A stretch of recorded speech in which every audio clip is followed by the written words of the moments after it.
Hello guys, kakatapos nga pala lang natin mag-swimming kahapon dahil nag-celebrate nga pala kami ng Father's Day.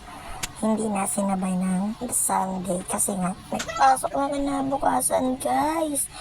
Eto ako ngayon nagpe-prepare ng maruming damit para mapalaundry. O, diba? Saan ka dyan? Ang ganda naman ng labandera mo. O, huwag ka nang kumontra. Papasama ka lang. Yan, kalikutan ni Bella, nabagsak pa yung camera ko. Diba? Makulit kasi pabalik-balik. Ayan, pagtapos ko siyang i-prepare, pinagsama-sama ko siya muna para madala na sa laundry shop, guys. Dahil you know naman, kailangan natin maghabol dahil may pasok na tomorrow, Monday. At tinulungan ako ng kuya ko bit-bitin, pero may nauna na akong first batch na naisampay. Hinango ko na kagad kasi nga sa sobrang init. Katutok dyan yung araw. Kaya, inabot nga pala ng 3 basket ang aking laundry. Dahil alam nyo na, galing kami sa swimming. Mga damit na basa, pinatuyo pa. Yan. Guys, sinango ko at sinampay ko yung mga 2 basket na pinalaundry ko. Yung mga maong nilagay ko sa initan para mas mabilis matuyo.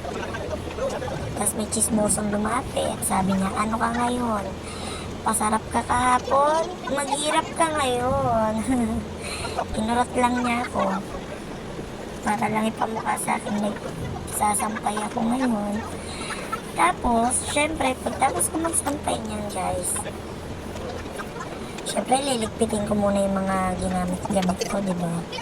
Tapos, daling ko sa kwarto para magtupi naman. Syempre, ano pa nga bang gagawin? Sobrang tambak na naman yata ng mga damit namin mag-iina.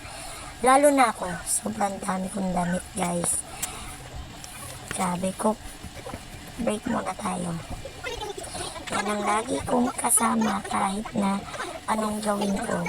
Mabisi man ako sa paglilinis, pagtutupi, or kung ano man yung gagawin ko para hindi ako inaantok. Tapos yung maliit na bata nga pala dyan, si Bebe Bella, Diyos ko, tinutulungan niya ako magtupi. Feeling niya napakaganda ng tupi niya. Yung tupi niya, kinuha ko pa rin para tupiin ulit. O, diba?